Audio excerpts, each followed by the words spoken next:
ఉంటాడు ఆయన స్టోరీ కూడా చాలా బాగుంది. ఇందులో జగపతి బాబు కూడా చాలా బాగా యాక్ట్ చేశారు. ఇలా ప్రభాస్ది కట్అవుట్ తగ్గట ప్రభాస్కు ఇచ్చిండు అన్నట్టు అక్కడ హైలైట్ మొత్తం ప్రభాస్ అయితే. ఫైట్స్ గురించి మాట్లాడుతున్నారు, మిగతా ఏంటి పెద్ద అనిపించలేదా?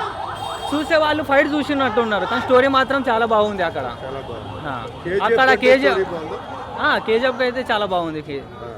బాహుబలి తర్వాత ప్రభాస్ ఆరెంజ్ హిట్ వచ్చినట్టే, ఈజీగా వచ్చినట్టే, ఈజీగా సూపర్ డూపర్ ఇటు వస్తుంది. ఎవరైనా కళ్ళు మూసుకొని చూసేయద్దు సినిమాని. అంటే ప్రభాస్ కట్అవుట్కి తగ్గట్టు ఉందంటే ఫస్ట్ హైలైట్ అనుకోవాలి అట్లాగే. లేదు, ప్రభాస్ కట్అవుట్ తగ్గట్టే సినిమా ఉంది. ఇది హైలైట్ అని చెప్పలేను. బాహుబలి సలారే.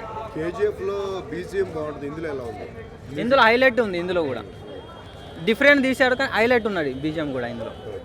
కొంచెం ఎక్కడైనా కేజీఎఫ్ చూసిన అట్లా లేదు అట్లా ఏమీ అనిపించేది. మొత్తం డిఫరెంట్ ఉన్న స్టోరీ, మొత్తం డిఫరెంట్ ఉంది, అలా ఏమి అనిపించేది. Thank you.